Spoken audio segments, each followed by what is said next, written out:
Hello friends, welcome back to my channel. So today we are going to discuss about constitution.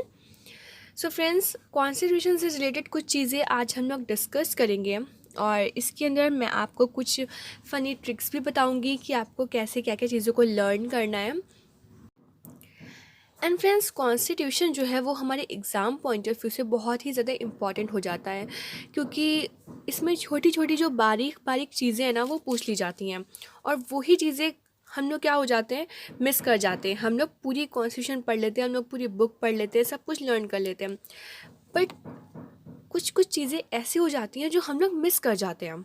सो आज मैं आपको वही छोटी छोटी चीज़ें जो हम लोग मिस करते हैं उसको एक फ़नी ट्रिक से याद करवाऊंगी और आप लोग मेरे साथ एंड तक बने रहिएगा। ओके फ्रेंड्स, ताकि जो एक नंबर भी हम लोग मिस कर रहे हैं वो भी हम लोग मिस नहीं करें। तो आज हम लोग ऐसे पढ़ेंगे कि हमारा एक भी नंबर मिस ना हो।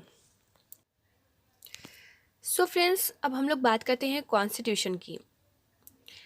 सो फ्रेंड्स, कॉन्स्टिट्यूशन जो है उसको बनने में कितना टाइम लगा, आप में से कोई मुझे बताएगा? एनीवन? ओके। तो जो कॉन्स्टिट्यूशन है हमारा उसको बनने में 2 years 11 month एंड 18 days लगे। कितने दिन लगे? 2 साल 11 महीने और 18 दिन। ओके। सो फ्रेंड्स, जब हम कॉन्स्टिट्यूशन की बात करते हैं तो हमारे दिमाग में 2 डेट आती है जो कि बहुत इम्पॉर्टेंट है। ओके फ्रेंड्स, तो ये डेट कौन सी है? 26 नवंबर 1949 एंड 26 जैन 1950। ओके, 26 नवंबर 1949 जब कॉन्स्टिट्यूशन बन के तैयार हुआ। On this day we adopted our constitution. पर क्या इस दिन से कॉन्स्टिट्यूशन लागू हुआ? नहीं। ओके, इनैक्ट हुआ है। ओके, अब हम बात करते हैं 26 जैन 1950 की। ओके, सो फ्रेंड्स, 26 जैन 1929 को Indian national Congress means India's declaration of independence का जश्न मनाया गया था। मतलब हमने क्या किया था, पूर्ण स्वराज की मांग की थी। सो फ्रेंड्स, इस डेट को रिमेंबर करने के लिए हमने 26 जैन 1950 को अपने कॉन्स्टिट्यूशन को इनैक्ट किया और फिर 26 जैन 1950 को फ्रेंड्स हम लोग किस डे के रूप में सेलिब्रेट करते हैं? तो हम लोग रिपब्लिक डे के रूप में इसको सेलिब्रेट करते हैं। ओके, तो यहाँ तक हम लोग ने जो बात करी, 2 डेट की बात करी। फर्स्ट इज 26 नवंबर 1949, हमें पता चला कि इस दिन हमने अपने कॉन्स्टिट्यूशन को अडॉप्ट किया। सेकेंड इज 26 जैन 1950 जिस दिन हमारा कॉन्स्टिट्यूशन इनैक्ट हुआ। और 26 जैन 1950 को हम लोग क्या सेलिब्रेट करते हैं? तो हम लोग रिपब्लिक डे सेलिब्रेट करते हैं। ओके, आगे बढ़ते हैं।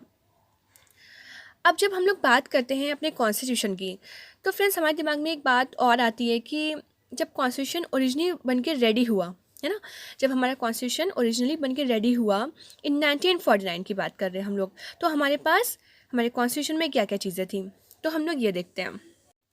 सो फ्रेंड्स, जब ओरिजिनली इंडियन कॉन्स्टिट्यूशन बन के तैयार हुआ तो हमारे पास हमारे preamble, 395 articles, 22 parts and 8 schedules थे। बट इन प्रेजेंट हमारे पास कितने आर्टिकल्स हैं? आप लोग बताइए, स्क्रीन पे आपको दिख रहा होगा 470 आर्टिकल्स हैं। ओके, 25 पार्ट्स हैं एंड 12 स्केड्यूल्स हैं। ओके, तो फ्रेंड्स आपको पता है कि जो हमारा कॉन्स्टिट्यूशन है वो वर्ल्ड्स लेंथीएस्ट कॉन्स्टिट्यूशन है। ओके, और हमारा जो कॉन्स्टिट्यूशन है वो रिटन कॉन्स्टिट्यूशन है। सो फ्रेंड्स, हमको 2 बात अपने दिमाग में रखनी है, एक तो ये बहुत ही लेंथीएस्ट है और दूसरा ये रिटन कॉन्स्टिट्यूशन है हमारे इंडिया का। ओके, तो फ्रेंड्स हमने देखा हमारे कॉन्स्टिट्यूशन के बारे में, हमें पता चला कि ये कब बन के तैयार हुआ, इसको बनने में कितना टाइम लगा। इसमें 2 डेट की बात करी हमने जो बहुत ज़्यादा इम्पॉर्टेंट है, तो हमें पता चला 26 नवंबर 1949 और 26 जैन 1950, इसके बारे में हमने बात कर ली। फिर हमने क्या पढ़ा कि जब हमारा कॉन्स्टिट्यूशन बन के रेडी हुआ तो उसमें क्या क्या चीज़ें हमारे पास थी और आज प्रेजेंटली हमारे पास क्या क्या चीज़ें हैं। और फिर हमने ये भी जान लिया कि जो हमारा कॉन्स्टिट्यूशन है वो एक रिटन और लेंथीएस्ट कॉन्स्टिट्यूशन है वर्ल्ड का। ओके, अब फ्रेंड्स आप लोग स्क्रीन पे देख रहे होंगे मैंने कुछ स्केड्यूल्स लिखे हुए हैं। ओके, तो आप में से कोई मुझे बताएगा व्हाट इज स्केड्यूल्स? तो मैं बताती हूँ आपको। सो फ्रेंड्स, स्केड्यूल्स बेसिकली वो टेबल्स होती हैं जिनसे या जिनमें हम कुछ एडिशनल डिटेल लिखते हैं। ओके, क्योंकि हमें इस स्केड्यूल्स में, हमारे जो स्केड्यूल्स हैं उसमें कुछ एडिशनल डिटेल्स मिली हुई हैं जो कि आर्टिकल में प्रेजेंट नहीं होती है। ठीक है, ये बात आप लोग याद रखिएगा कि जो स्केड्यूल्स होता है वो एक ऐसी लिस्ट और एक ऐसी टेबल होती है, एक ऐसी फॉर्म ऑफ टेबल है जिसमें कुछ एडिशनल डिटेल्स लिखी हुई हैं, बट वो आर्टिकल्स में प्रेजेंट नहीं है। ठीक है फ्रेंड्स, अब हम एक एग्जांपल ले लेते हैं। हम आर्टिकल 346 टू 347। ओके, तो हमें पता है जो आर्टिकल 346 एंड 347 है तो वो किसकी बात करता है, वो एक ऑफिशियल लैंग्वेज की बात करते हैं हम। पर ये नहीं बताते कि कौन कौन सी जो लैंग्वेज है वो ऑफिशियल लैंग्वेज है। ठीक है, सो द पॉइंट इज़ कि हमें कैसे पता चलेगा, तो ये कहाँ दिया होता है। सो फ्रेंड्स, ये दिया होता है हमारे 8th स्केड्यूल्स में जो इंडिया की ऑफिशियल लैंग्वेज की बात करता है। ओके, एंड स्केड्यूल्स में सिर्फ एडिशनल डिटेल्स होती हैं। बाय द वे, मैं आपको एक चीज़ और बताना चाहती हूँ, जो हमारे इंडिया की ऑफिशियल लैंग्वेज है वो कितनी है, आप लोगों को पता है? Any guesses? तो वो 22 है। ओके, तो एक बार हम लोग फिर थोड़ा सा चीज़ों को रिमाइंड करेंगे। तो हमने कॉन्स्टिट्यूशन के बारे में पढ़ लिया, उसकी इंपॉर्टेंट डेट्स पढ़ ली, उसमें क्या क्या चीज़ें मैं मेंशन थी, और फिर प्रेजेंटली हमें क्या चीज़ें मेंशन है, हमारा कॉन्स्टिट्यूशन कैसा है, लेंथीएस्ट है और रिटन कॉन्स्टिट्यूशन है। फिर हम पहुंच गए कहाँ पे, हमारे स्केड्यूल्स में। तो फ्रेंड्स, हमने यहाँ पे क्या पढ़ा कि हमारा जो स्केड्यूल्स होता है वो एक ऐसी टेबल या एक ऐसी फॉर्म होती है लिस्ट की जिसमें हम कुछ एडिशनल डिटेल लिखते हैं। ओके, लेकिन वो आर्टिकल में प्रेजेंट नहीं होती है। उसके बाद हमने एक एग्जांपल भी ले लिया कि हमारा 346 347 में जो भी ऑफिशियल लैंग्वेजेस दी हैं वो इन चीज़ों की बात नहीं करता है, तो हमें कैसे चीज़ों को पता चलेगा। तो हमने 8 स्केड्यूल देख लिया कि उसमें ऑफिशियल लैंग्वेज की बात की है, और हमारे ऑफिशियल लैंग्वेज कितनी है, 22 है। अब हम लोग स्केड्यूल्स पे आते हैं। सो फ्रेंड्स, जब हम स्केड्यूल्स की बात करेंगे तो आप यहाँ पे देख सकते हैं स्क्रीन पे कि मैंने कुछ कुछ लाइंस को हाईलाइट किया है। तो ये जो लाइन हाईलाइटेड है इससे ही हम ट्रिक बनाएंगे और इसको हम याद करेंगे। ओके, तो फर्स्ट स्केड्यूल बात करता है स्टेट एंड यूनियन टेरिटरी की।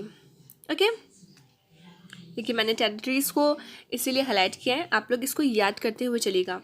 फर्स्ट स्केड्यूल किसकी बात करता है, स्टेट एंड यूनियन टेरिटरी की।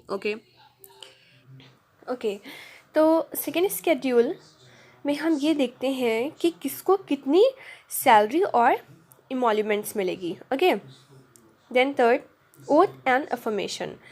तो थर्ड स्केड्यूल में हम देखते हैं कि शपथ और ग्रहण की बात की गई है।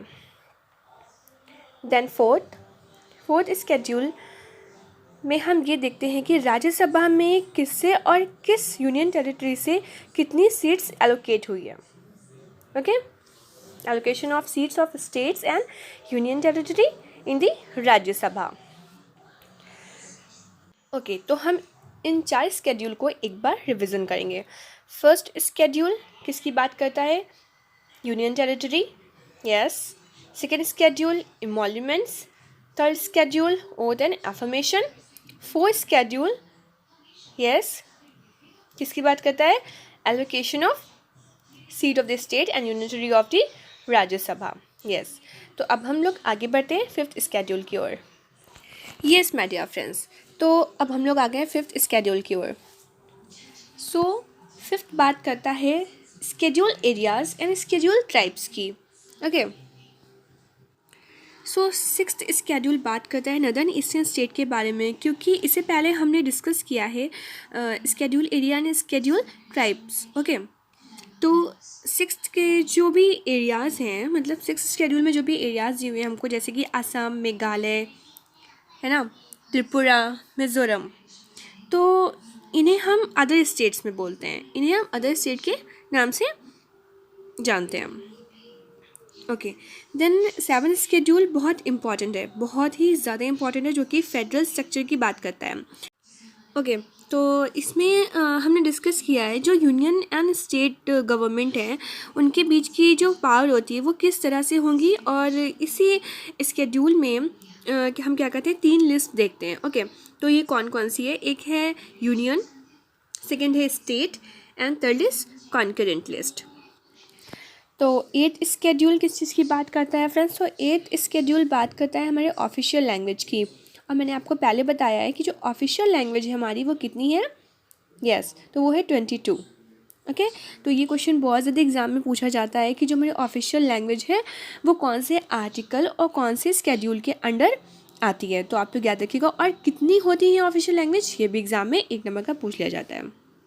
ओके, तो अब हम लोग बात करते हैं 9th स्केड्यूल की, जो कि लैंड रिफॉर्म्स की बात करता है, validation of certain act and regulation. क्या आपको पता है इंडियन कॉन्स्टिट्यूशन का जो फर्स्ट अमेंडमेंट एक्ट हुआ था जमींदारी सिस्टम को एबॉलिश करने के लिए, इसी के लिए 9th स्केड्यूल को कॉन्स्टिट्यूशन में इंसर्ट किया गया। यस माय डियर फ्रेंड्स, इस स्केड्यूल में कुछ ऐसे सेंट्रल एंड स्टेट लॉज हैं जिसे कोर्ट में चैलेंज नहीं किया जा सकता है। हाँ जी, जिसको हम कोर्ट में ले जाके चैलेंज नहीं कर सकते।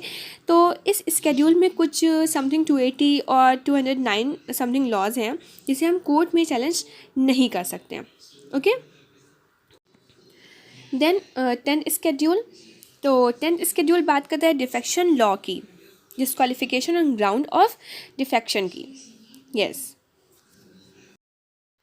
Then 11th schedule. अब हम पहुंच गए 11th स्केड्यूल पे। तो 11th स्केड्यूल बात करता है पंचायत की, एंड 12th स्केड्यूल बात करता है म्यूनिसिपैलिटीज़ की। Okay, so my dear friends, अभी तक हम लोगों ने 12th स्केड्यूल को कवर किया। ओके, सो फ्रेंड्स, आप लोगों ने अभी तक कॉन्स्टिट्यूशन को समझ लिया, उसके अंदर स्केड्यूल्स को पढ़ लिए, 12 स्केड्यूल्स भी पढ़ लिए। तो अब हम लोग कर लेते एक छोटा सा रिवीजन। देन आफ्टर आप देख रहे हैं मैंने स्क्रीन पे जो ट्रिक लगा के रखी है इसको याद करने की, फिर हम लोग उसको डिस्कस करेंगे। तो आइए एक छोटा सा रिकैप लेते हैं। तो आप लोग मुझे बताएंगे। ओके, तो आप लोग के लिए क्वेश्चन है, आप लोग मुझे बताएंगे कि कॉन्स्टिट्यूशन जब बन रहा था तो उसको बनने में कितना टाइम लगा था। ओके, आप लोगों ने मेरी वीडियो शुरू से देखी होगी तो आप लोगों ने ज़रूर उसको नोट डाउन किया होगा। और माय डियर फ्रेंड्स, मैं आप लोगों को एक बात और बता दूं कि मैं जो भी चीज़ें पढ़ा रही हूँ आप लोग एक नोटबुक बना लीजिए और उसको मेरे साथ साथ लिखते रहिए। तो आपका क्वेश्चन, मुझे आप लोग ये बताएंगे कि कॉन्स्टिट्यूशन कितने टाइम में बन के रेडी हुआ। ओके, और उसको हम लोग ने अडॉप्ट कब किया, आपके लिए ये क्वेश्चन है।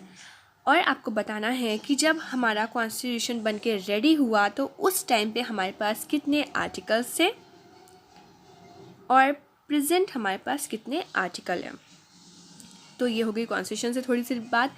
अब हमने स्केड्यूल्स पढ़े हैं, तो आप लोग को मुझे बताना है कि ओथ एंड अफर्मेशन हम कौन से स्केड्यूल के अंडर रखते हैं। एंड मोस्ट इम्पॉर्टेंट थिंग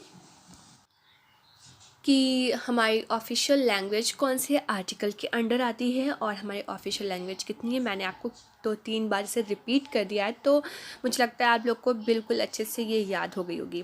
तो मैंने कुछ आपसे 3-4 क्वेश्चंस किए हैं, तो आप लोग मुझे इसका आंसर कमेंट बॉक्स में मेंशन करिएगा। ओके, सो फ्रेंड्स, मेरे माइंड में तो एक क्वेश्चन आ रहा है, आई डोंट नो कि आप लोग के माइंड में ये क्वेश्चन आ रहा है या नहीं आ रहा है, तो मैं आपसे डिस्कस करती हूँ। तो अभी क्वेश्चन आता है हम लोग के दिमाग में कि जिस तरह से हमने कॉन्स्टिट्यूशन में आर्टिकल को रखा है, ओके, तो उस तरह हमने इन स्केड्यूल्स को क्यों नहीं रखा, क्यों इंसर्ट नहीं किया? कोई मुझे इसका जवाब देगा? ओके, तो मैं देती हूँ। हाँ जी, क्योंकि जब हमने कॉन्स्टिट्यूशन इनैक्ट किया था तब वो इतना ज़्यादा लंबा था। आपको पता है इनैक्टमेंट वाले दिन हमारे कॉन्स्टिट्यूशन में कितने वर्ड्स थे? हाँ, तो मैं आपको बताती हूँ अगर आपको नहीं पता है तो हमारे कॉन्स्टिट्यूशन में 1,45,000 वर्ड्स थे। अब आप मुझे बताइए, जब हमारा कॉन्स्टिट्यूशन इतना लेंथीएस्ट है और उस पर से हम ये स्केड्यूल्स भी डाल देते तो बहुत ज़्यादा कॉम्प्लिकेटेड नहीं हो जाता? यस, तो वो बहुत ज़्यादा कॉम्प्लिकेटेड हो जाता। तो इसको हमने सिंप्लीफाई करने के लिए हमने क्या किया, इसको कुछ पार्ट्स में डिवाइड किया। जैसे कि हमने आर्टिकल, पार्ट्स एंड स्केड्यूल में इसको डिवाइड कर दिया। ओके, जिससे कि हमें हमारा जो कॉन्स्टिट्यूशन है वो बहुत ज़्यादा कॉम्प्लिकेटेड नहीं हुआ। ओके, सो फ्रेंड्स, अब हम लोग बात करते हैं हमारे ट्रिक्स की। तो अभी तक, और हाँ, मैं आपको एक बात और बताना चाहती हूँ फ्रेंड्स, मैं जितनी भी चीज़ें पढ़ा रही हूँ आप लोग उसको नोट डाउन करते रहिएगा। आपको अगर बोरियत फील हो रही है तो आप लोग प्लीज़ अगर इस चैनल पे पढ़ रहे हैं तो बिल्कुल इंटरेस्ट के साथ पढ़िए, क्योंकि मैं जो भी चीज़ें पढ़ा रही हूँ वो आपके एग्ज़ाम पॉइंट ऑफ व्यू से पढ़ा रही हूँ। ओके, जो आपको एक नंबर से भी कभी कभी ऐसा होता है कि हम 0.5 से रुक गए हैं, किसी का मैसेज आया मैं एक नंबर से रुक गई या एक नंबर से रुक गया, तो हम लोग नहीं चाहते हैं कि हम लोग एक भी नंबर से रुकें। ओके, तो इसलिए मैं आपको हर एक चीज़ को डिटेलिंग में दे रही हूँ। आप लोग बिल्कुल इंटरेस्ट के साथ जो भी चीज़ें मैं दे रही हूँ, जो भी प्रोवाइड कर रही हूँ, आप लोग उसको पढ़ते जाइए और अपने नोटबुक में नोट डाउन भी करते रहिएगा। तो आइए अब हम लोग ट्रिक्स देखते हैं। तो फ्रेंड्स, ट्रिक बहुत छोटी सी है, ठीक है। Tears of old PM. What? Tears of old PM, TEARS, tears. जिसको टीयर्स से मैंने डिफाइन किया चीज़ों को, ऑफ OF लिया है, OLD लिया है और PM लिया है। ओके, तो अब हम लोग देखते हैं।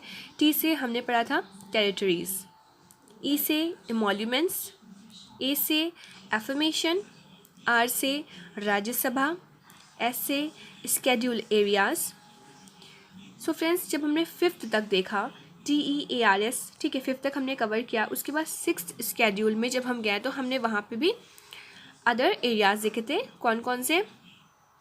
यस, तो हमने बात की थी असम, मेघालय, त्रिपुरा एंड मिज़ोरम की। Then 7th F federal structure की बात की थी हम लोगों ने, और हमने ये भी देखा था कि ये 3 लेजिस्लेटिव लिस्ट के साथ डील करता है, जिसमें क्या क्या आता है? Union, state and concurrent list. Okay, then O से ऑफिशियल लैंग्वेज, हमें पता है 8th schedule 22nd official language. L land reform की बात करता है। D डिफेक्शन लॉस की बात करता है। देन उसके बाद ये हो गया ऑफ ओल्ड। देन PM, तो P से पंचायत एंड M से म्यूनिसिपैलिटीज़। सो फ्रेंड्स, अभी तक हम लोगों ने 12th स्केड्यूल पढ़ा और हमने कुछ ट्रिक्स पढ़ी। इसको आप लोग 2 से 3 बार रिमाइंड करिएगा। Tears of old PM, trick is tears of old PM, जिससे आप सारे को एक बार रिमाइंड कर लेंगे। तो फ्रेंड्स, मैं आपको एक बात और बताना चाहती हूँ कि मैं जो भी चीज़ आपको पढ़ा रही हूँ, थोड़ा बैकग्राउंड में नॉइज़ होता है, तो आप लोग प्लीज़ उसको थोड़ा मैनेज करिएगा। और इसलिए मैं थोड़ा फोकस होकर और पढ़ाती हूँ कि आप लोगों को पूरी वॉइस मेरी जाए, तो आप लोग थोड़ा कॉन्सेंट्रेट होकर पढ़िएगा, बैकग्राउंड पे ध्यान मत दीजिएगा। तो यहाँ तक हमारे स्केड्यूल, थोड़ा कॉन्स्टिट्यूशन के बारे में जो हमने पढ़ा वो कंप्लीट होता है। अब हम लोग आगे पढ़ेंगे फ्रेंड्स सोर्सेज ऑफ कॉन्स्टिट्यूशन। तो आप लोग बने रहिए और अब मैं सोर्सेज ऑफ कॉन्स्टिट्यूशन पढ़ाती हूँ आपको। सो फ्रेंड्स, 1946 टू 1947 में जब कॉन्स्टिट्यूंट असेंबली बैठी, उस टाइम पे कुछ देश ऐसे थे जो नए नए आज़ाद हुए थे और कुछ देश ऐसे थे जो बहुत पहले ही आज़ाद हो चुके थे।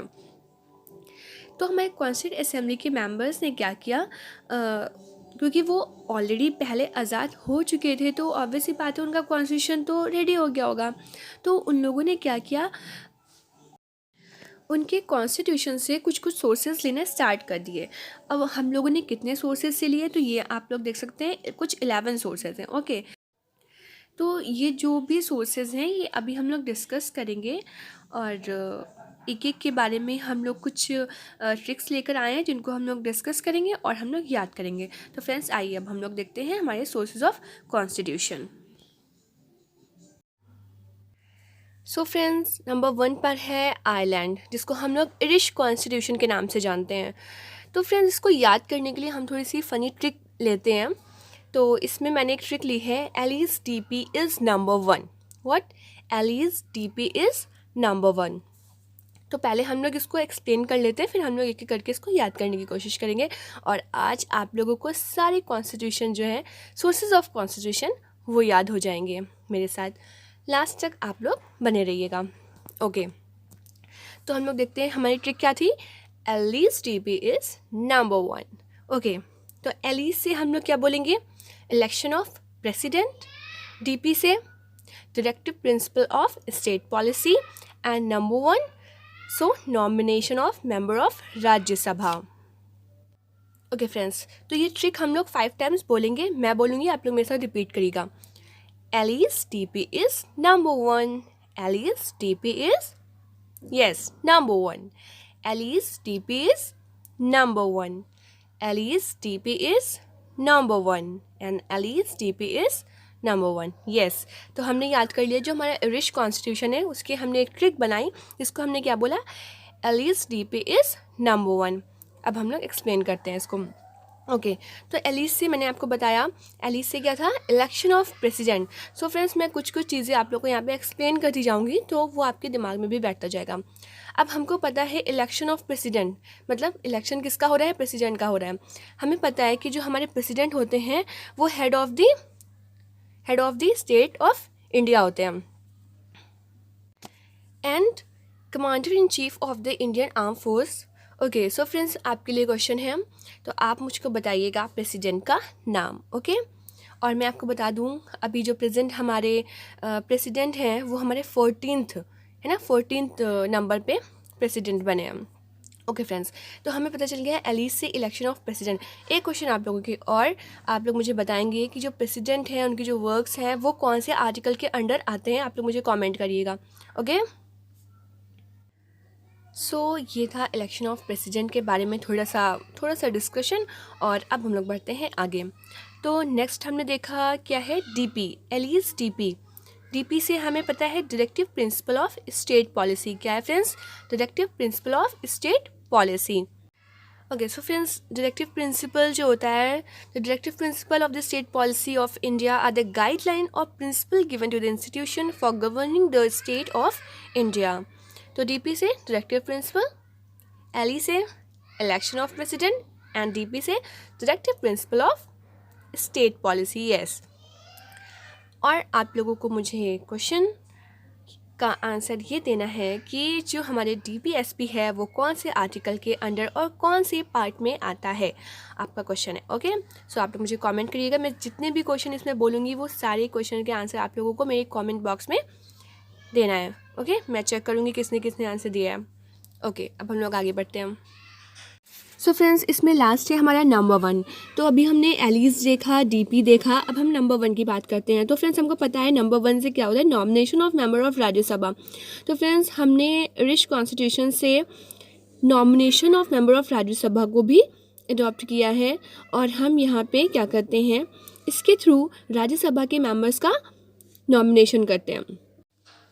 सो फ्रेंड्स, मैं आपको बताना चाहूँगी कि जो हमारे प्रेसिडेंट हैं वो 12 मेंबर्स को नॉमिनेट कर सकते हैं। Okay, 12 members are nominated to the Rajya Sabha by the president of India for 6 year.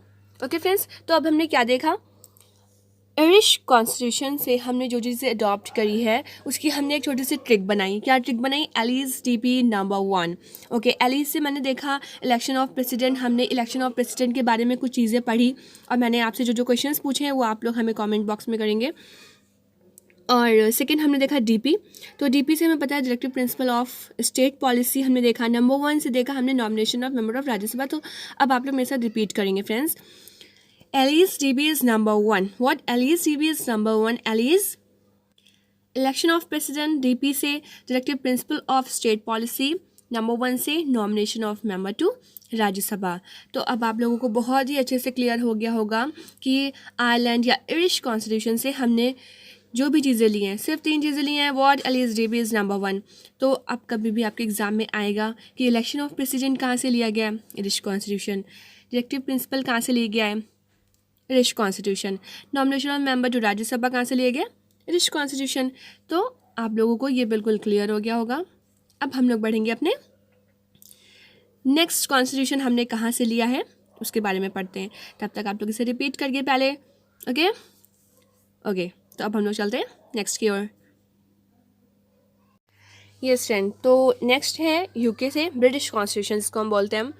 तो हमने इसके लिए एक छोटी सी ट्रिक बनाई है, आप लोग उसको याद करेंगे पहले। ओके, तो ट्रिक इज़ पार्ले बिस्किट। बहुत छोटा सा है, सबको पसंद है, और हम लोग इससे क्या याद कर लेंगे, ब्रिटिश कॉन्स्टिट्यूशन याद कर लेंगे, हमने वहाँ से क्या क्या चीज़ें ली है। ओके, तो ट्रिक क्या है, Parle biscuit. Okay, Parle, PA, Parle से पार्लियामेंट्री गवर्नमेंट। ओके, R से हमने क्या लिया है, rule of law. LE legislative procedure. BI से बाई कैमरलिज्म। एंड SI से सिंगल सिटीजनशिप। ओके, क्या लिया है, single citizenship. Okay, so friends, हमारी ट्रिक क्या थी, Parle biscuit. Parle parliamentary government, rule of law, legislative procedure, by cameralism and single citizenship. Okay friends, अब हम लोग इसके बारे में थोड़ी थोड़ी डिटेलिंग करेंगे, उसके बाद हम लोग आगे बढ़ेंगे। ओके, सो फर्स्ट पे क्या है, parliamentary government. So friends, parliamentary government is a democratic form of government in which the political party that wins the most seats in the legislature or parliament during the federal election form of the government. Second is R, means rule of law. So इसमें हम लोग देख सकते हैं जैसे कि economic recovery हो गई, सेफ्टी एंड सिक्योरिटीज़ हो गए, पॉलिटिकल रिकवरी हो गई, एक्सेस टू पब्लिक सर्विसेज, ये सब चीज़ें इसके अंदर आती है। एंड फ्रेंड्स, आप लोगों को मुझे ये बताना है कि रूल ऑफ लॉ कौन से आर्टिकल के अंडर आता है। आप लोग मुझे कमेंट सेक्शन में मैसेज करिएगा। नेक्स्ट हम लोग बढ़ते हैं लेजिस्लेटिव प्रोसीजर। सो लेजिस्लेचर से रिलेटेड जितने भी प्रोसीजर होते हैं वो हमने कहाँ से लिया है, ब्रिटिश कॉन्स्टिट्यूशन से लिया है। Next is bicameralism. So friends, bicameralism is a type of legislature when divided into two separate assemblies, chambers or houses, known as a bicameral legislature. So friends, हमने देखा कि बाइकैमरलिज्म एक ऐसी प्रोसेस होती है जहाँ पे लेजिस्लेचर को दो हाउसेस में डिवाइड किया जाता है, और हमें पता है कि हमारे पास दो हाउसेस कौन कौन से हैं, Lok Sabha and Rajya Sabha. So friends, कुछ देश जो हैं वहाँ पे यूनिकैमरल है। तो फ्रेंड्स, जैसे कि हम देखते हैं फिलीपींस, तो वहाँ पे यूनिकैमरल है, और हमारे यहाँ क्या है, बाइकैमरल। तो क्योंकि हमारे पास दो हाउसेस हैं, Lok Sabha and Rajya Sabha. Okay friends, तो SI से हमें पता है क्या होता है, single citizenship. Okay, so friends, citizenship means that the Indian, irrespective of the state of their domicile, are the citizens of India. In India, a person born in Punjab or in Kerala can only be a citizen of India and not a citizen of the state of their domicile like a USA. Okay, so got it? So friends, आप लोगों के लिए question. Okay, तो आप लोगों को मुझे बताना है जो सिटीजनशिप है या जो सिटीज़न है वो कौन से एक्ट के अंडर आता है। ओके, आप लोग मुझे बताइए और मुझे कमेंट करिए। सो फ्रेंड्स, आप लोगों ने देखा कि कैसे हम लोगों ने ब्रिटिश कॉन्स्टिट्यूशन और ब्रिटिश कॉन्स्टिट्यूशन को कवर किया। ओके, तो अब हम एक थोड़ा सा छोटा सा हम लोग क्या करेंगे, रिविज़न करेंगे। Okay, so first is British constitution. Trick क्या थी, Alice DP is number 1। Okay, Alice से इलेक्शन ऑफ प्रेसिडेंट, DP से DPSP, नंबर 1 से nomination of member to Rajya Sabha. कहाँ से लिया था, ब्रिटिश कॉन्स्टिट्यूशन से। Okay, next is UK British constitution. इसकी हमने ट्रिक क्या याद करी, पार्ले बिस्किट, सबको पसंद है। ओके, PA से पार्लियामेंट्री गवर्नमेंट, R से rule of law, then legislative procedure, bicameralism, and SI से व्हाट, सिंगल सिटीजनशिप। तो इस तरह से फ्रेंड्स हमने हमारे दो सोर्सेस कवर कर लिए। ओके, तो अब हम अपने नेक्स्ट की ओर बढ़ते हैं जो कि है USA। ओके, तो अब हम लोग देखते हैं कि हमने यहाँ से क्या क्या चीज़ें अडॉप्ट की है। ओके, सो फ्रेंड्स, मैं आपको बताना चाहती हूँ कि जो मैं ट्रिक्स आप लोगों को दे रही हूँ ये कोई कहीं से बनी हुई या लिखी हुई या प्रॉपर नहीं है। ये हम लोग खुद को माइंड में चीज़ों को सेट करने के लिए हम लोग कुछ ट्रिक क्रिएट करते हैं, ताकि जो चीज़ें हमें थोड़ा लेट में याद हो रही हैं वो हमें जल्दी याद हो जाएं और हमारे माइंड में लॉन्ग टर्म तक रहें। तो मैंने इसकी जो ट्रिक बनाई है वो एक नॉर्मल सी ऐसी ट्रिक बना ली है जिससे कि मुझे याद हो गया था और मैं आप लोगों के साथ भी इसको शेयर कर रही हूँ। तो फ्रेंड्स देखिए, मैंने इसकी ट्रिक कैसे बनाई है। Pre for pre VJ, what, pre for pre VJ, pre for pre VJ, what, pre for pre VJ. Okay, तो ये हमारी एक छोटी सी ट्रिक है। तो हम लोग इसको देखते हैं कैसे। प्री से हमने क्या याद किया, president of India. So friends, यहाँ पे प्रेसिडेंट ऑफ इंडिया हमने लिया है USA, और हमने ब्रिटिश कॉन्स्टिट्यूशन से क्या लिया था, इलेक्शन ऑफ प्रेसिडेंट लिया था। क्या लिया था, यस, इलेक्शन ऑफ प्रेसिडेंट। और यहाँ पे हमने प्रेसिडेंट ऑफ इंडिया का जो प्रोसेस है वो लिया है। ओके, तो आप लोगों को मुझे कमेंट में बताना ही है कि प्रेसिडेंट जो है वो अपने चीज़ जो कार्य करता है, जो अपने वर्क करता है, या फिर वो किस आर्टिकल के अंडर आता है। तो ये आप लोगों को हमें कमेंट सेक्शन में मेंशन करना है। ओके, देन आफ्टर प्री से क्या था, president of India. Second F, तो fundamental rights. Okay friends, what, fundamental rights. Okay, so friends हमने देखा दो चीज़ें, फर्स्ट क्या, president of India, and second is fundamental right. Okay, so friends मैं अब आपसे कुछ क्वेश्चंस पूछूंगी फंडामेंटल राइट से रिलेटेड। ओके, तो फ्रेंड्स आप लोग मेरे को बताइएगा कि राइट टू प्राइवेसी कौन से आर्टिकल के अंडर आती है, क्योंकि ये हमारे एक फंडामेंटल राइट है।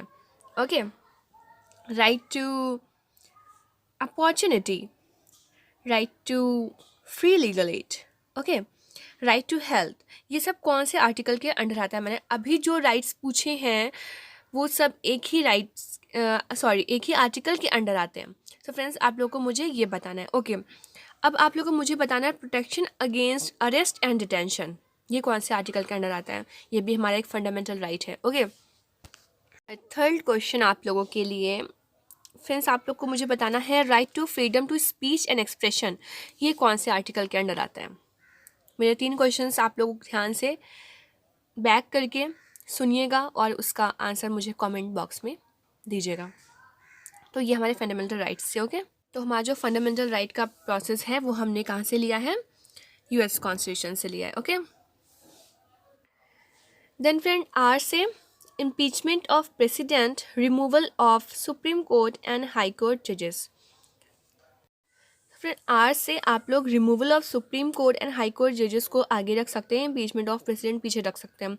तो हमने क्या क्या देखा हमने यहाँ पे कि जो इम्पीचमेंट हो रहा है किसका, प्रेसिडेंट का, तो ये प्रोसेस हमने यूएस से लिया है। और removal of supreme court and high court जजेस, इनको रिमूव करने के लिए भी जो प्रोसेस हमने लिया है वो कहाँ से, हमने यूएस के कॉन्स्टिट्यूशन से लिया है। तो हमने क्या क्या चीज़ें ली हैं अभी तक, हमने देखा 3 चीज़ें। First is president of India, second is fundamental rights, third is impeachment of president, removal of supreme court and high court जजेस। ओके, अब हम लोग आगे देखते हैं। सो फ्रेंड्स देन फिर प्री हमने लिया था यहाँ पे, तो हमें इसे बताया यहाँ पे हमने प्री से क्या लिया, प्रीएम्बल। ओके फ्रेंड्स, तो अब हम लोग प्रीएम्बल को हम लोग कहते हैं एसेंस, एक तरह से कॉन्स्टिट्यूशन का एसेंस एंड समरी। ओके, तो थोड़ा सा हम लोग इसके बारे में जान लेते हैं। The American constitution was the first to being with the preamble. Many countries including India followed this practice. The term preamble refer to the introduction or preface to the constitution. It contained the summary or essence. मैंने आपको पहले क्या बोला, preamble को हम लोग क्या बोलते हैं, एसेंस और summary of the constitution. Okay, it contain the summary और essence of the constitution. N.A. Palkiwala, an eminent jurist and constitution expert, called the preamble as the identity card of the constitution. So friends, हम constitution में जो हमने preamble लिया है उसको हम लोग क्या बोलते हैं, identity card of the constitution. ये क्या है, एक आइडेंटिटी कार्ड है हमारे कॉन्स्टिट्यूशन का। The preamble to the Indian constitution is based on the objectives resolution. What, objective resolution, drafted and moved by Pandit Nehru and adopted by the Constituent Assembly. It has been amended by the 42nd Constitutional Amendment Act 1976, which added 3 new words. What? Socialist, secular and integrity. Okay. So friends हमने ये कुछ preamble के बारे में एक छोटा सा description देख लिया। सो फ्रेंड्स अब हमको पता है कि हमारे प्रियम्बल कहाँ से आए हैं, अमेरिकन कॉन्स्टिट्यूशन से, जिसको हम क्या बोलते हैं, identity card of the constitution. Okay, अब हम लोग आगे बढ़ते हैं फ्रेंड्स। तो yes, V for post of vice president, ठीक है, ये हमने यूएस कॉन्स्टिट्यूशन से लिया। Then J, independence of judiciary and judicial review, तो हमने independence of judiciary and judicial review कहाँ से लिया है, अमेरिकन कॉन्स्टिट्यूशन, यूएस कॉन्स्टिट्यूशन से। ओके फ्रेंड्स, तो हमने देखा pre F R, pre V J, तो प्री से प्रेसिडेंट ऑफ इंडिया, एफ से fundamental rights, okay, then R से हमने देखा impeachment of president and removal of supreme court and high court जजेस। देन फिर पी से हमने प्रियम्बल देखा, वी से पोस्ट ऑफ वाइस प्रेसिडेंट देखा, एंड जे से independence of judiciary and judicial review. Okay friends, तो हमने यहाँ पे अपने 3 सोर्सेस कंप्लीट कर लिए। अब हम बढ़ते हैं नेक्स्ट की तरफ, जो है जापान से हमने क्या क्या लिया है। तो फ्रेंड्स देखिए, ऐसा मैंडेटरी नहीं है कि हम हर चीज़ को एक न्यूमेरिक के थ्रू याद कर पाएँ। सो फ्रेंड्स देखिए, अब जापान का है तो ये सिर्फ एक लाइन का है, तो ये हमको ऐसे ही याद हो जाएगा। तो इसके लिए ज़रूरी नहीं कि हम कोई ट्रिक ही याद करें। ओके फ्रेंड्स, तो देखिए जापान में क्या दिया हुआ है, procedure establish by law article 21। Okay, so what is article 21? Article 21 of the Indian constitution is the cardinal source of protection of an individual's life and liberty. It lays down that no person shall be deprived of his life or personal liberty except according to procedure established by law. So friends, ये हमने कहाँ से adopt किया हुआ है? ये हमने Japan से लिया हुआ है। Okay, so friends next is France. तो फ्रांस की कॉन्स्टिट्यूशन से हमने जो आइडियाज़ लिए हैं वो किसके किसके लिए हैं? लिबर्टी के लिए हैं, इक्वालिटी के लिए हैं, फ्रेटर्निटी के लिए हैं एंड रिपब्लिक के लिए हैं। तो आइए फ्रेंड्स हम लोग एक एक बार इसको शॉर्ट में समझते हैं कि क्या होती है ये। The term liberty means the absence of restraint on the activities of individuals and the same time providing opportunities for the development of individual personality. Okay, the preamble secure to all citizens of Indian liberty of thought, expression, belief, faith, and worship throughout their fundamental right, enforceable in court of law in case of violation. Liberty, as elaborated in the preamble, is very essential for the successful functioning of the Indian democratic system. However, liberty does not mean license to do what one like and has to be enjoyed within the limitations mentioned in the Constitution itself. In brief, the liberty conceived by the preamble of fundamental rights is not absolute but qualified. The ideal of liberty, equality, and fraternity in our preamble have been taken from French Revolution. Got it? Okay.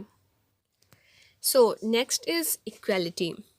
The term equality means the absence of special privileges. What? Special privileges to any section of the society and the provision of adequate opportunity for all individuals without any discrimination. The preamble secure all the citizens of the Indian equality of status and opportunity. And friends, this provision embraces three dimensions of the equality: civil, political, and economic. Okay?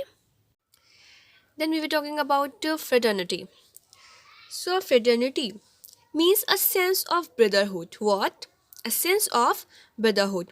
The Constitution promotes this feeling of fraternity by the system of single citizenship. Also, the fundamental duties, Article 51A says that it shall be the duty of every citizen of India to promote harmony and the spirit of common brotherhood amongst all the people of India, transcending religious, linguistics, regional, or sectional diversity. So, friends, the preamble declared that the fraternity has to assure two things. First is the dignity of the individual and the unity and integrity of the nation. So, my dear friends, the preamble declared that the fraternity has to assure two things. What? Two things. The first is the dignity of the individuals and the unity and integrity of the nation. So, my dear friends, the word integrity has been added to the preamble by the 42nd Constitutional Amendment, जो कि कब हुआ था हमारा 1976 में. Yes, my dear friends. So, next is Republic. A democratic polity can be classified into two categories: monarchy and republic. In a monarchy, the head of the state, usually king or queen, enjoy a hereditary position. Okay, that is, he came into office through succession. Example, Britain. In a republic, on the other hand, the head of the state is always elected directly or indirectly for a fixed period, that is USA. Okay. Therefore, the term republic in our preamble indicates that India has a elected head called the president. He is elected indirectly for a fixed period of 5 years. How many years, friends? 5 years. Okay? So my dear friends, हमने एक और source complete किया है, किसका? France का।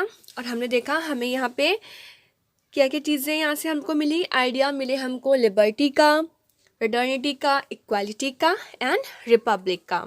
Okay, तो अब हम लोग अपने नेक्स्ट सोर्स पे पहुँचते हैं, जो कि है the government of India act 1935, जो कि बहुत ज़्यादा इम्पॉर्टेंट है। और फ्रेंड्स, इसमें आप देख सकते हैं जो हमारा फर्स्ट सोर्स है the government of India act से जो हमने लिया है, तो वो क्या बोल रहे हैं? Emergency provision. और आपके एग्ज़ाम पॉइंट ऑफ व्यू से इमरजेंसी प्रोविज़न बहुत बहुत ज़्यादा इम्पॉर्टेंट है। इसमें आपको ये भी पूछ सकता है कि जो प्रेसिडेंट है वो कौन से आर्टिकल के अंडर इमरजेंसी लगा सकते हैं, ठीक है, और उसमें कौन कौन से आते हैं वो हम लोग आगे डिस्कस करते हैं। तो फ्रेंड्स, जो फर्स्ट है हमने लिया है the government of India act 1935 से, वो है इमरजेंसी प्रोविज़न। सो फ्रेंड्स, जो इमरजेंसी प्रोविज़न है वो हम लोग कौन से आर्टिकल के अंदर देखते हैं? Article 352 to 360। Okay, so friends, हम लोगों को 3 तरह की इमरजेंसी क्वेश्चन पेपर में पूछी जा सकती है कि कौन कौन से आर्टिकल के अंडर लगती है ये। तो हम आपको बता दें कि 3 तरह की इमरजेंसीज जो होती हैं वो लगती है। तो फर्स्ट इज़ नेशनल इमरजेंसी, ठीक है। नेशनल इमरजेंसी जो हमारी होती है वो आर्टिकल 352 के अंडर लगती है। किसके अंडर लगती है? आर्टिकल 352 के अंदर। आप लोग ध्यान से सुनिएगा, मैं लास्ट में आप लोगों से इससे रिलेटेड कुछ क्वेश्चंस करूँगी और आप लोगों को उसके आंसर देने हैं। Okay, then next is state emergency. Okay, तो स्टेट इमरजेंसी कब लगती है और कौन से आर्टिकल के अंडर लगती है, आप मुझे बताइए। तो ये लगती है आर्टिकल 356 के अंडर। किसके अंडर लगती है? आर्टिकल 356, जिसको हम प्रेसिडेंशियल रूल के नाम से भी जानते हैं। ओके, देन आता है थर्ड नंबर पे फाइनेंशियल इमरजेंसी। तो फाइनेंशियल इमरजेंसी हमारी आर्टिकल 360 पे लगती है। किस में लगती है? 360।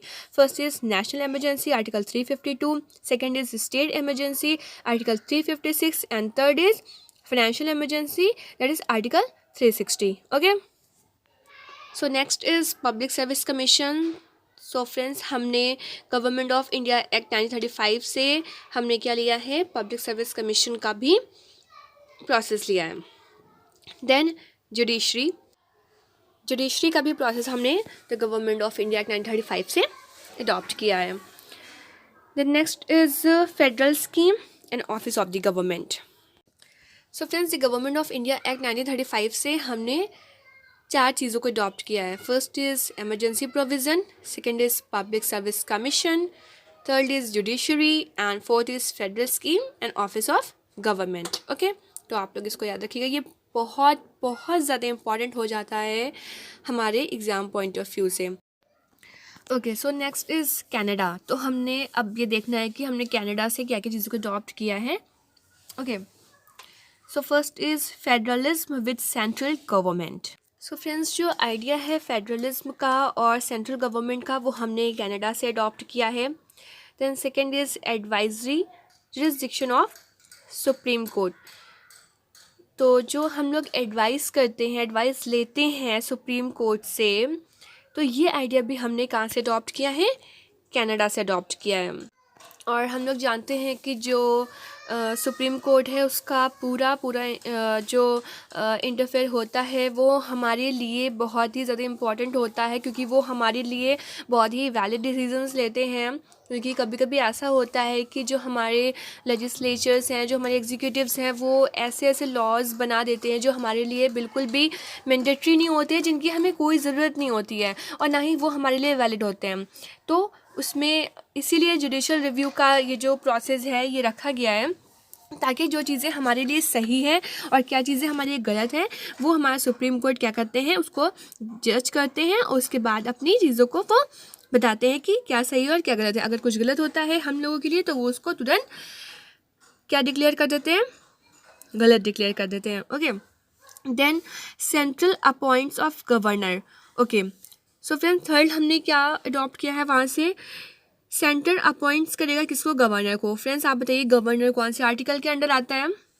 और लास्ट है फ्रेंड रेजिडरी पावर। ओके, तो हमने कनाडा से 4 चीज़ों को अडॉप्ट किया है। First is federalism with central government, second is advisory jurisdiction of supreme court, centre of points of governor and residuary power.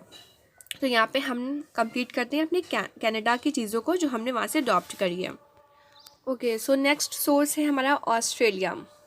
Okay friends, so friends हम जानते हैं कि जो कॉन्करेंट लिस्ट है वो हमारे 7 शेड्यूल के अंडर आता है। ओके, तो अब इसमें कुछ चीज़ें हैं जो हमें दी हुई हैं, वो हम लोग एक एक बार देख लेते हैं। सो फ्रेंड, कॉन्करेंट लिस्ट जो होती है उसमें सेंट्रल एंड स्टेट दोनों की क्या होती है, जो डिसीजन मेकिंग होती है वो एक साथ होती है। ठीक है, तो उसमें जो हमारे सेंटर है और जो हमारे स्टेट है दोनों एक साथ डिसीजन ले सकता है। तो ये कुछ मैं आपको कुछ पॉइंट्स बता रही हूँ, जैसे कि एजुकेशन पर्पस है, फॉरेस्ट है, ट्रेड है, मैरिज है और आपका एडॉप्शन है।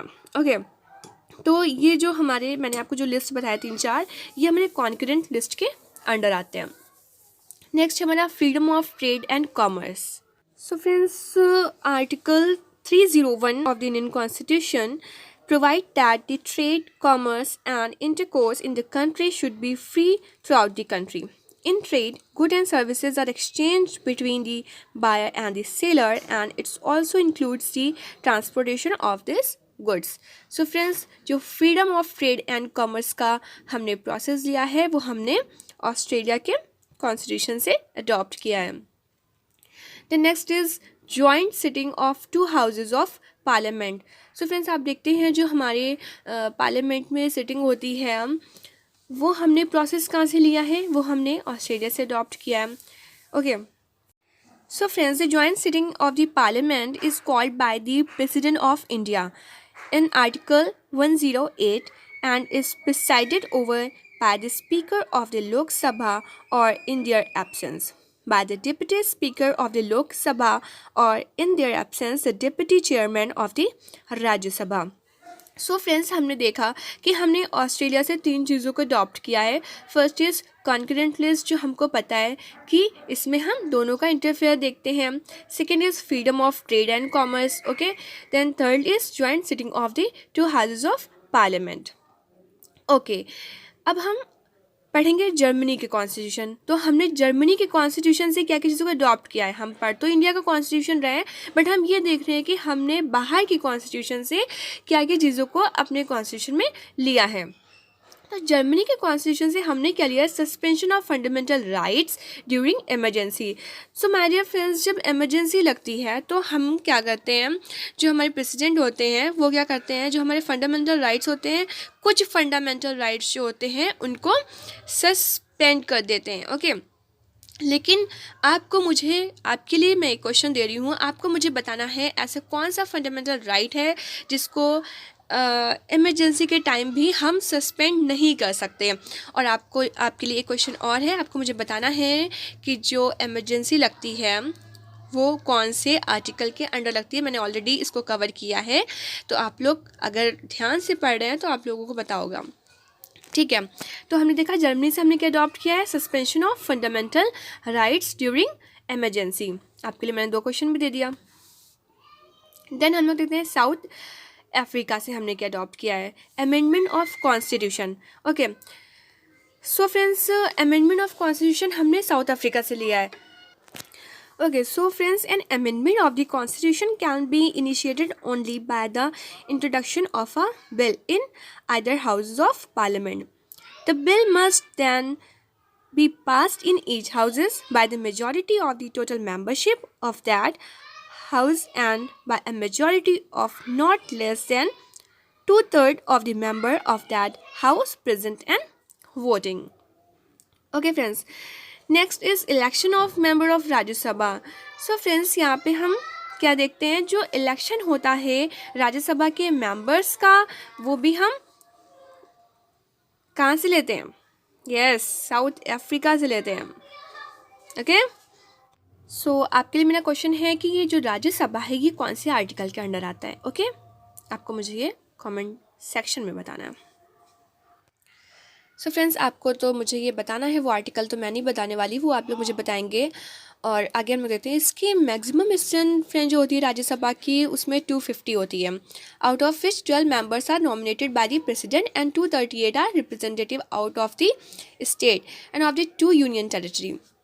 The present strength of Rajya Sabha, however, is 245, out of which 233 are representative of the state and union territory of Delhi and Pondicherry, and 12 are nominated by the president. So next question is friend कि जो as होनी चाहिए इसकी qualification complete करने के लिए राज्यसभा के member की वो कितनी होनी चाहिए, आप लोग मुझे ये कमेंट सेक्शन में बताइए. सो फ्रेंड इस तरह से हमने देखा हमने साउथ अफ्रीका से 2 चीज़ों को अडॉप्ट किया है. First is amendment of constitution and second is election of member of Rajya Sabha. So friends आप जितने भी मैं पढ़ा रही हूँ उन सब चीज़ों को, सारे कॉन्स्टिट्यूशन जो हमने कहाँ से अडॉप्ट किए हैं इनको आप लोग अच्छे से माइंड में बैठा लीजिए. अब सिर्फ हमारा लास्ट बचा है, हम लोग इसको भी देख लेते हैं एक बार. तो यूएसएसआर. ओके, यूएसएसआर से फर्स्ट हमने फंडामेंटल ड्यूटीज़ का प्रोसेस लिया है. Okay, so the fundamental duties of citizens were added to the Constitution by the 42nd Amendment in 1976 upon the recommendation of the Swarn Singh Committee that was constituted by the government earlier that year. Originally 10 in number, the fundamental duties were increased to 11 by the 86th Amendment in 2002. Which added a duty on every parent or guardian to ensure that their child or ward was provided opportunities for education between the ages of 6 and 14 years. Okay friends, so हमने यहाँ पे देखा fundamental duties को. Next क्या है हमारा ideals of justice. Okay, तो हम जस्टिस को देखते हैं सोशल, इकोनॉमिक एंड पॉलिटिकल वे में, जो कि मेंशन की गई है हमारे प्रियम्बल में. सो फ्रेंड्स हमने यूएसएसआर से 2 चीज़ों को अडॉप्ट किया है, फंडामेंटल ड्यूटीज़ को और आइडिया ऑफ जस्टिस को. ओके फ्रेंड्स, सो हमने 11 सोर्सेज को अभी हम लोगों ने देखा और हमने उसको पढ़ा, हमने उसको याद किया. कुछ नेमोनिक्स थे जो मैंने आपको प्रोवाइड किए, कुछ ऐसे थे जो हमें खुद से याद करने हैं. सो फ्रेंड्स आप लोग प्लीज़ इसको देखिएगा, पढ़िएगा, क्योंकि ये जो सोर्सेज ऑफ कॉन्स्टिट्यूशन है ये हमें 1 नंबर ज़रूर दिलाएगा.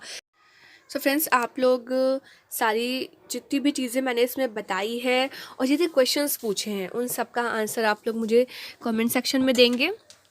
और इन सारे सोर्सेज को आप लोग बाय हार्ट याद कर लीजिए, क्योंकि ये बहुत इंपॉर्टेंट है हमारे एग्ज़ाम पॉइंट ऑफ व्यू से. ओके फ्रेंड्स, और चाहिए हमारा आरओ का एग्ज़ाम हो या यूपी टेट हो या सी टेट हो और हमारे अदर जितने भी कॉम्पिटिटिव एग्ज़ाम्स है फ्रेंड्स, उन सब में इसको ज़रूर पूछा जाता है. 1 नंबर तो कंफर्म. सो फ्रेंड्स आप लोग इसको याद करिए. ओके.